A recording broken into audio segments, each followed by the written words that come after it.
passe quelque chose dans mon quartier.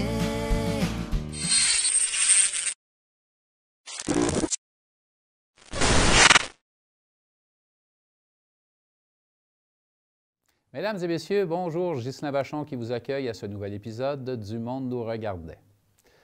Il était un petit navire, il était un petit navire qui avait longtemps navigué, longtemps navigué. Ohé, ohé! Rassurez-vous, il ne s'agit pas d'une tentative de réécriture de cette vieille chansonnette, mais bien la présentation de cette émission consacrée aux aventures du service de traverse Trois-Pistoles des Escoumins, qui, depuis 1913, assure la desserte maritime entre les deux rives. Évidemment que la plus grande partie de l'histoire de la traverse a chronologiquement échappé à la lentille de Télébasque. Cependant, les années les plus critiques à la survie du service interrive ont coïncidé avec la présence active du média dans la région. Laissons donc aux acteurs et experts du dossier le soin de nous en informer. Le service de traversier a commencé en 1912. Puis au début, c'était pour faire... c'était pas un gros bateau comme on a là. Puis c'était... en tout cas, il était courageux. À l'époque, j'avais vu le genre de navire qu'il y avait. C'était vraiment pas gros. Puis c'était pour le service postal, la Reine, Courrier de la Reine. C'est ça qu'on appelle Poste Canada, là. L'historique que j'en connais, en 2008, j'ai appliqué pour le poste de directeur général à la traverse Trois-Pistoles des Escoumins, qu'on appelle la Compagnie de navigation des Basques. Excusez. Au début que j'ai été engagé, c'était par les propriétaires qui étaient privés. Si je ne me trompe pas, il y avait 48 actionnaires de différents milieux, autant corporatifs que des particuliers, qui avaient investi dans le service de traversier pour le garder en vie. C'est un service qui n'est pas subventionné par l'État, exemple, comme par la STQ, comme Rivière-du-Loup ou Matane. Fait que quand je suis arrivé en 2008, disons que j'ai eu beaucoup de plaisir au début parce que, premièrement, je suis arrivé en plein milieu des opérations en juillet. Puis le service de traversier en 2008, il reprenait après 3 ans d'inactivité parce que le quai aux Escoumins avait été condamné par Transport Canada. Il n'était pas sécuritaire. Ça fait que là, le milieu s'est mobilisé, puis entre autres, les 3 municipalités, puis la communauté inuit du côté de la Côte-Nord, avec les Escoumins, Notre-Dame-des-Neiges, Trois-Pistoles, ils ont fait des démarches, puis ils ont travaillé très fort pour aller chercher pour que le service de traversier continue, puis c'est important pour la région des Basques. Toutes les retombées économiques, il y a une trentaine d'employés qui travaillent là. Fait qu'ils ont réussi à avoir 14 millions de Transport Canada. Puis la manière que le 14 millions il a servi, c'est refaire le quai de Trois-Pistoles et les Escoumins, plus qu'il y avait un budget de fonctionnement à l'époque de 2 millions pour faire l'entretien et réparation de ces infrastructures-là. Bien entendu, vu que le service de traversier, ça faisait 3 ans qu'il n'était pas en opération, il y a des frais fixes, les autres, même si tu n'opères pas, puis les revenus ne rentrent pas, il y a des frais fixes qui continuent à rentrer. Ça fait qu'à un moment donné, ça devenait de plus en plus compliqué. Puis là, les 4 municipalités, ils avaient créé une régie intermunicipale pour s'occuper de la gestion des quais, puis refaire les quais, etc.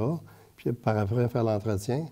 Puis quand ils ont vu que le service de traversier était vraiment en difficulté, parce que j'ai embarqué dans l'entreprise, c'était comme presque en faillite technique, là. Il y avait des comptes fournisseurs qui n'étaient pas payés depuis 2-3 ans, puis je veux dire, les dettes n'étaient pas payées non plus. Fait que là, la régie intermunicipale a embarqué dans la roue. Puis vu que c'est une entité publique avec une entité privée, il y avait l'obligation d'embarquer majoritaire, au moins 51 des actions. Je me suis rendu compte que dans ce domaine-là, tout ce qui est dans l'eau comme ça, c'est très réglementé. Puis ça coûte très cher. Parce que, premièrement, parce qu'on traverse des voitures, mais en premier lieu, on traverse des individus. Donc, Transport Canada, les normes sont très sévères pour protéger justement la vie des passagers qu'on transporte, parce qu'on ne transporte pas juste de la marchandise, c'est vraiment des êtres humains. Ça fait que, juste pour vous donner une idée, exemple, juste, comment on appelle ça, donc, un treuil qu'on peut avoir à 1500 $, on le payait 4500 parce que ça prenait le source certifié marin. Fait que tout est cher. Puis à chaque fois qu'on faisait des réparations, c'était toujours cher. Puis là, le bateau avait de l'âge, puis là, vu que c'était une entreprise saisonnière, on s'entend que majoritairement, c'était le touriste qui faisait virer les opérations. C'est pour ça que ça durait environ 21-22 semaines d'opération. Ça fait que le restant de l'année, il y a quand même des frais. Là. La préparation avant, la préparation après pour l'hébergement du navire, ça coûtait toujours des frais. Fait que c'était toujours courir après l'argent. Ça fait qu'à un moment donné, c'est pour ça que j'étais là de 2008 jusqu'à 2014. À un moment donné, j'étais comme un peu essoufflé là, de toujours être à bout de souffle, pas d'argent, puis on ne peut pas en demander trop aux municipalités non plus, parce que c'était des petites communautés. Hein, ça fait que les gens, je veux dire, comme exemple dans la région des Basques, c'est quand même une MRC qui n'est pas trop riche, donc si on augmente trop le compte de taxes des citoyens, ça peut les affecter, puis à plusieurs niveaux. Là, j'ai vu il y a quelques années, il y a eu la mobilisation citoyenne, parce que moi, tout le temps que j'étais là, de 2008 à 2014, un des mandats que mon conseil d'administration me donnait, c'est d'avoir la reconnaissance du gouvernement pour faire partie de la Société des transports du Québec. Puis le temps que j'étais là, on ne l'a jamais eu. Puis autant que j'ai essayé, on a fait des représentations à Québec, puis c'était toujours une fin de non-recevoir. C'était un peu déprimant parce qu'on voit que la trentaine d'employés que ça fait travailler l'été, c'est important. Plus tous les à côté, exemple, en carburant, c'était juste dans le temps, c'était 7-8 000 par semaine. Ça coûtait juste le carburant. C'est à part toutes les autres dépenses qu'on avait, entretien, réparation, l'achat de nourriture, etc. Ça fait que, tu sais, je trouvais ça triste que le gouvernement ne puisse pas nous reconnaître. Puis là, dernièrement, j'ai eu la mauvaise nouvelle d'entendre dans les médias qu'il y avait encore eu une demande de reconnaissance pour faire partie de la STQ. Puis le gouvernement, c'était comme une fin de non-recevoir encore. Puis leur excuse, c'est toujours que Rivière-du-Loup est proche, puis Matane est proche. Mais dans haute saison, juillet et août, on s'entend que Rivière-du-Loup, Matane sont pleins, puis nous autres aussi, on est pleins. Puis il faut regarder aussi l'aspect. Comme nous autres, on embarque maximum 42 véhicules. Donc, ces gens-là qu'on traverse aux escoumins, si on parle de GES, les gaz à effet de serre, veut pas, au lieu d'avoir, je sais bien qu'on polluait aussi le bateau, mais c'est moins pire qu'à partir de Webster, aller aux escoumins en faisant le tour par Québec, là, qui est environ 5 heures de route. Là. Fait que si toutes les voitures qui embarquaient dans le bateau à chaque voyage feraient le tour comme ça ferait pas mal plus de pollution que le traversier qui fait environ 22 km de distance. C'était un peu tout ça. Fait que j'ai trouvé ça, c'était très intéressant comme travail. Parce que c'était pas facile, mais je veux dire, il y avait des beaux défis. Puis je veux dire, je suis content du travail que j'ai accompli là. Puis je suis content que le service de traversier aujourd'hui continue. Les gens qui ont pris la relève travaillent très fort, puis ils vont continuer à le faire parce que c'est un combat qui ne s'arrêtera pas demain matin, ça là. Mais je suis content de voir que le service de traversier va pouvoir continuer encore des années parce que le 5 millions qui a été mis, là, je pense que la grosse job a été faite. Surtout que quelques années avant, il avait changé les moteurs et les transmissions. Dans le temps que j'étais là, on avait souvent des bris mécaniques, puis on n'avait pas le moyen de changer de moteur. C'était des Détroit diesel de 1972, je pense. Fait que c'était des alcooliques, là. Ça tinquait pas mal, ça, là. Puis les moteurs qu'ils ont aujourd'hui, je n'ai entendu parler, je ne les ai pas vus, c'est après que je suis parti, sont plus petits en grosseur, mais sont pas mal plus performants que ceux-là qu'on avait à l'époque, qui étaient des monstres, là. Fait que c'est une bonne affaire pour ça. La seule affaire que j'ai lue dernièrement, puis moi, je travaillais aussi à l'époque, c'était comme la salle où les gens vont s'asseoir, le salon, là. C'est le même salon, c'est le même mobilier qu'il y avait quand le bateau est arrivé, là. Ça fait que ça serait dû pour un bon refresh là-dessus, là, mais c'est toujours une question d'argent. Hein. Chacun connaît, de tous les âges, là, dans la MRC des Basques, on connaît la traverse Trois-Pistoles des Escoumins parce que ça date de plus vieux que les gens qui vivent encore. Ça a toujours été privé jusque dans les années, je vous dirais, 70 à peu près, là. Après ça, c'est devenu public quand le privé n'y trouvait plus son compte, c'est devenu public. Puis, ils ont changé le bateau, il y a eu des investisseurs, c'est une histoire là, qui s'est prolongée là, à chaque année par des remises en question continuelles, des remises en question. Il est arrivé la Société des traversiers du Québec, qui est venue, je vous dirais,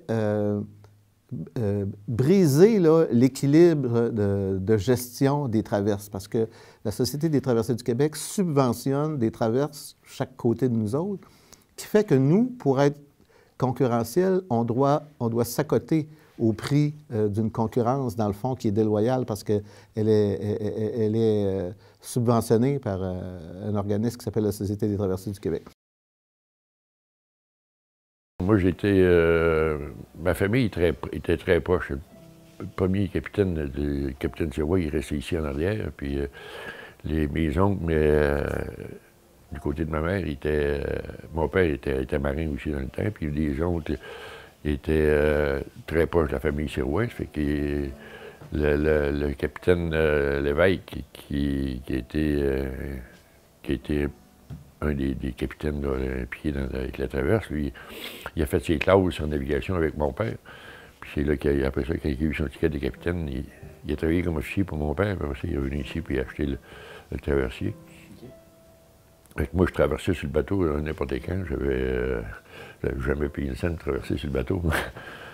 Puis ensuite, il y a une maison qui avait écrit un petit peu l'historique de la traverse.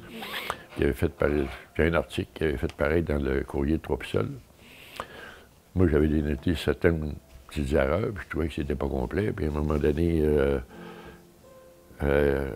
au cours d'une discussion dans un restaurant ou un bar, là, quelqu'un disait ben, c'est tel bateau qui est revenu ou qui a fait tel fait. Non, on commençait à assassiner là-dessus. Ça fait que moi, j'ai sorti l'article de mon oncle comme preuve de ce que je disais. Puis c'est là que je me suis aperçu qu'il n'y a plus beaucoup de monde qui connaissait l'histoire du bateau, qui disait bien d'affaires qui n'étaient pas correctes. Fait que j'avais proposé à mon oncle de corriger les petites erreurs qu'il y avait, puis de faire pareil sur son article. Puis lui, il était père capucin. Fait qu'il avait déjà fait son travail, comme il dit. Il ne voulait pas travailler là-dessus. Fait qu'il dit, fais-le, toi. Je ne peux pas le faire, c'est pas à moi. Mais il dit, je te le donne. Fais-le. Lui, ça y enlevait rien. Là. Ça fait que j'ai fait des recherches au musée à Ottawa, puis à Québec, au musée national. Puis j'ai réussi à compléter plus l'historique. Puis maintenant, je voulais faire paraître ça dans une revue maritime. Puis j'ai envoyé ça, puis les autres, ils ont dit que c'était trop volumineux pour faire paraître dans une revue. C'est que c'était mieux d'écrire un livre. Puis c'est ça qu'après, j'ai rencontré d'autres personnes qui m'ont dit écrivez le livre. Ça fait que c'est ça que j'ai fait paraître. C'est un livre, c'est un petit livre, il y a 28 pages. C'est pas grand-chose. Je voulais faire ça pour que ça soit facile à lire, puis que ça soit abordable pour n'importe qui. Je vendais ça 5 $. Je faisais peut-être 50 cents là-dessus. Écoutez, moi, je suis d'une famille de bûcherons. Mon père était bûcheron sur la Côte-Nord. Puis j'étais un ancien décrocheur. J'ai lâché l'école à l'âge de 17 ans. Puis mon père m'avait dit ben si tu lâches l'école, tu peux venir travailler dans le bois. J'étais bien content. Je suis allé travailler dans le bois l'hiver. J'y avais été pendant 2 étés comme étudiant. Donc, on prenait le bateau continuellement.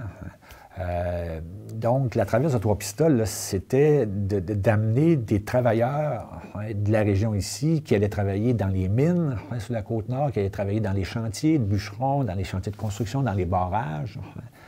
Donc, ce qu'on voyait le dimanche soir, la dernière traversée, le bateau était plein de travailleurs qui quittaient sur le quai, qui quittaient leur famille, qui embarquaient sur le bateau, bon, ça c'était l'été, et qui s'en allaient travailler sur la Côte-Nord. C'est de gens qui ont fait beaucoup, beaucoup d'argent et qui, les fins de semaine, s'en venaient à Trois-Pistoles, allaient dans les bars et dépensaient énormément. Les hôtels étaient pleins. Donc, la traverse, je me rappelle aussi de Gérard Dubé, qui avait une épicerie qui, lui, était actionnaire, entre autres, sur le bateau. Puis, j'ai travaillé là quand j'étais petit bonhomme, à un moment donné, à cette épicerie-là. Puis, lui, il surveillait les goélettes, puis le traversier. Quand ça arrivait, à un moment donné, il s'en allait sur le quai avec son tablier de boucher. Tout le monde le connaissait. Il prenait les commandes pour les goélettes, puis il rencontrait les gens sur le quai, puis il leur disait « Vous avez besoin d'épicerie à Trois-Pistoles, je suis Gérard Dubé, je suis à tel endroit. » Donc, c'était un personnage, Gérard Dubé, qui était associé là, à la traverse. La traverse Trois-Pistoles d'Escoumins, c'est un des plus anciens services qui existent dans l'Est du Québec. Thomas Pelletier, qui était ministre des Postes canadiennes dans les années, là, au début du 1910-1912, dans ces années-là, sa maison était située là où est l'animalerie, là, au coin de la rue de Notre-Dame et Jean Rioux, la clinique vétérinaire. C'est là que M. Pelletier avait sa résidence. Et puis, tout ce qui est des envois postaux qui partaient de l'Europe arrivait par bateau et non en avion. Arrivait le bateau, puis était déposé à Rimouski. De Rimouski, se montait en train ou en convoi là, précieux de la Poste Royale jusqu'à Québec-Montréal. Puis s'il y avait du courrier dans ça aussi qu'il y avait affaire au lac Saint-Jean, Chicoutimi, la base Côte-Nord, la Haute-Côte-Nord, mais il fallait que tout ce courrier postal-là fasse le tour du fleuve jusqu'à Québec et puis revienne dans l'est du côté nord. Alors, le circuit le plus simple que l'idée a été lancée, c'est de faire un bateau de la malle. En 1916, me semble, 13 ou 16, là, 1913 ou 1916.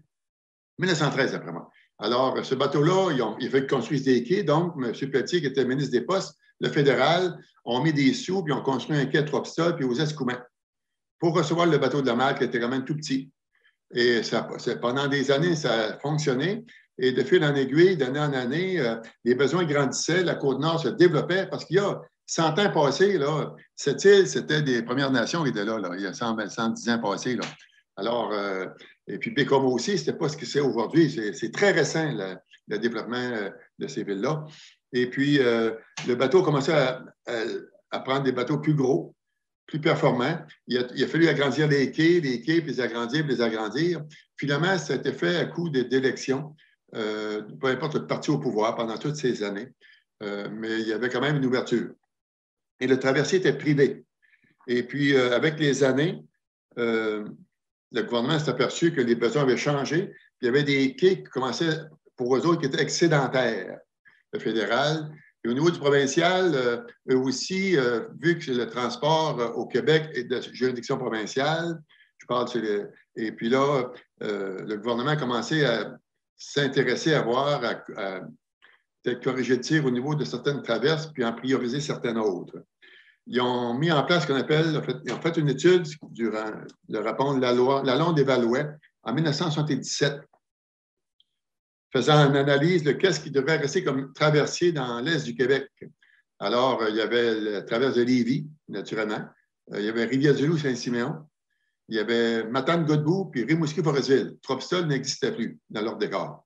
Alors, cette étude-là a marqué le fer au rouge au niveau de notre traversier et de nos quais. C'est ce qui fait que le traversier, avec le temps, nous autres, ça a toujours été, moi, de ce que je me souviens, c'est le capitaine Lévesque qui était là en poste, qui était propriétaire du bateau, qui demandait des aides financières de l'État régulièrement pour réparer les quais et les mettre en ordre. Et ça a toujours été des décisions politiques, un travail de fond pour aller chercher à Ottawa des sommes d'argent pour réparer leurs quais.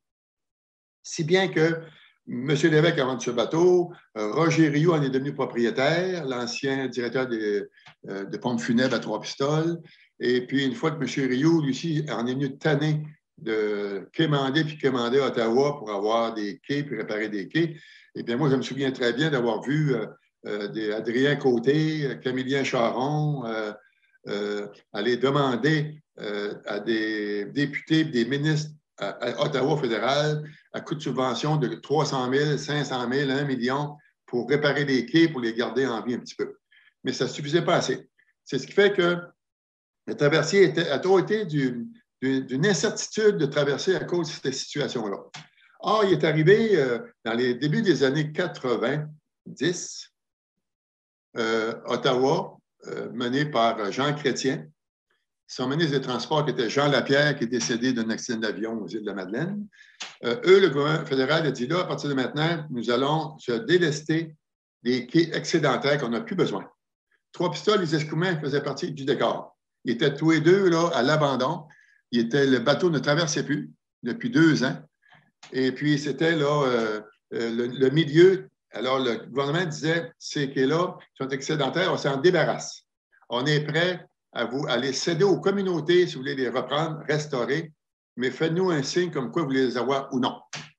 C'est ce qui fait qu'au niveau du Grand Quai à Trois-Pistoles et du Quai des Escoumins, les entités municipales, Escoumins, Escipit et Trois-Pistoles, parce que notre randonnage n'était pas encore dans le décor, ont manifesté par résolution un intérêt pour aller de l'avant dans la reprise des quais pour continuer avec le traversier, une fois des quais restaurés. Non. Disons que le processus de cession des infrastructures, c'est quand même un processus qui est long. Il était positif jusqu'à il y a 2 semaines passées où que tout était quand même baigné, on semblait que ça baignait dans l'huile.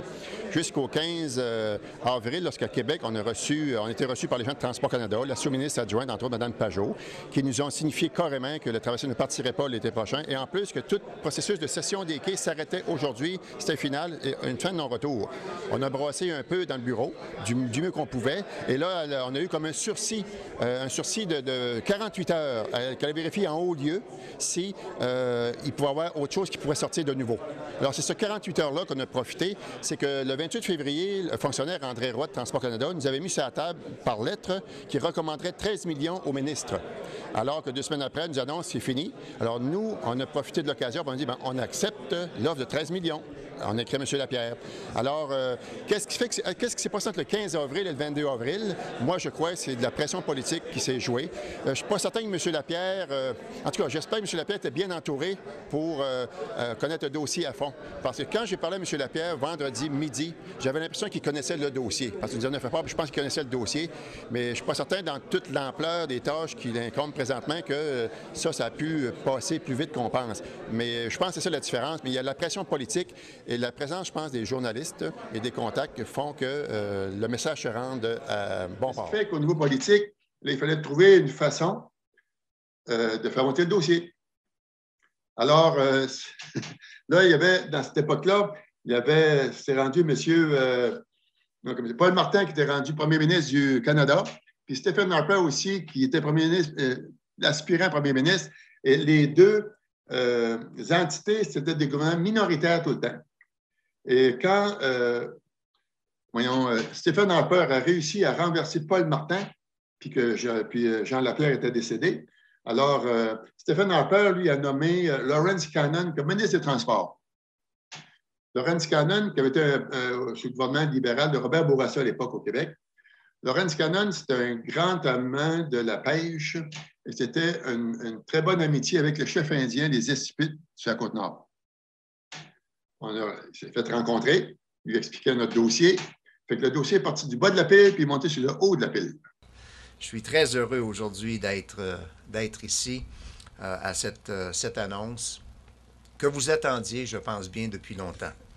Il y a quelques années, le lien qui unissait vos communautés situées de part et d'autre du Saint-Laurent a malheureusement été rompu par la fermeture du quai des Escoumins. Ce lien, selon ce que l'on m'a dit, représentait aussi un moteur important de développement économique de vos régions. C'est donc maintenant chose faite, et comme je vous l'avais promis au printemps dernier, je reviens vous voir, mais cette fois pour vous annoncer officiellement aujourd'hui la cession des quais de Trois-Pistoles et des Escoumins à la Régie intermunicipale des infrastructures portuaires des quais de Trois-Pistoles et des Escoumins. Et en plus de la cession officielle, j'ai aussi le plaisir d'annoncer que le gouvernement versera un montant de 15,8 millions à la Régie intermunicipale. Cette somme d'argent permettra, entre autres, la reconstruction des 2 quais, leur entretien pour les prochaines années et facilitera la transition des activités d'exploitation. Je suis persuadé que les gens de vos communautés ont maintenant les outils nécessaires afin de développer de nouvelles occasions d'affaires qui rayonneront sur toute la région. Ceci étant dit, un quai, ça prend un bateau. Alors, une fois que les quais, on a eu l'acceptation de restaurer les quais, Roger Rioux, lui, je pense que la traversée est au nom de sa femme, ça sera vérifié, mais peu importe, le traversier a été vendu à un groupe de personnes, d'actionnaires privés de Trois-Pistoles pour la continuité. Alors, les actionnaires étaient, je pense, une soixantaine ou 70 actionnaires, à coût de 2 000 $, 3 000 $ par personne pour dire je deviens actionnaire. Quand les quais ont été certains d'être restaurés, puis ça se réparait, puis qu'on était rendu en février, mars, puis qu'on sait qu'au mois de juin, le quai de Trois-Pistoles allait être terminé, puis la saison allait commencer. Un représentant de ces actionnaires-là vient de me voir comme maire, puis ils me disent on ne part pas la saison, on n'a pas une scène. Les actionnaires ne veulent plus avancer dans le décor. Je dis, il arrête ça, là. Ça fait 10 ans qu'on se bat pour avoir des quais, on les a. Puis là, elle a annoncé demain matin là, que vous avez qu'on ne part pas de bateau. Et là, ça ne marche pas, là. Ça fait qu'il dit, non, c'est ça. Puis il dit, vous attendez quoi de la ville? Bien, il dit, on demande une aide financière de 400 000 $. Bien, vous êtes des privés. Il ne faut quand même pas donner 400 000 $ à des privés, même si on croit au traversier. Les quais appartenaient à la ville Notre-Dame-des-Neiges, à ce moment-là, Escoumins, puis Escipit. Alors, mon directeur général d'époque, Pierre Genet, qui n'avait vu d'autres avant Trois-Pistoles, est arrivé avec une solution magique. Il a dit aux actionnaires privés, puis la loi le permet, la ville, n'importe quand, 400 000 $, la ville, les Escoumins, Notre-Dame-des-Neiges, on est prêt à avancer 400 000 $ pour que la saison du traversier parte, à une condition que la loi nous permet, c'est que notre entité, ce qu'on appelle la Régie des quais, la RIP, là, devienne actionnaire majoritaire de votre compagnie. Là, il y a eu des brassements, des branle-bas de combat dans ça, puis des grinchements dedans. Il y a des privés qui n'étaient pas d'accord, mais ils ne voulaient pas sortir une scène de plus. 400 000, là, ça ne se trouve pas en dessous d'une roche comme ça, là. Fait que c'est ce qui fait que les actionnaires ont une assemblée générale qui était devant un fait, là, vous sortez de l'argent ou vous enlignez comme ça où il n'y a plus de traversier. Fait qu'on choisit la méthode la plus logique qui était la ville, la régie des quais, sortez 400 000. Alors, du 18 millions qu'on avait eu du gouvernement canadien pour faire les quais, ça avait coûté environ 16 millions, il en restait 2. Ça avait bien à donner. Et on a pris le 400 000 dans la subvention du fédéral. On a acheté le traversier, on est devenu majoritaire. Et depuis ce temps-là, ce sont les 4 entités municipales et amérindiennes qui gèrent le traversier, 25, 26 emplois directs et beaucoup d'emplois indirects. Alors, c'est un peu comme ça que la Régie des quais, constituée des entités municipales et amérindiennes, et Premières Nations, on est devenu propriétaire et on continue à traverser d'une rive à l'autre.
Pour ce qui est de la rentabilité, quand on monte un projet puis quand il appartient au public, on ne doit pas regarder exclusivement la rentabilité économique.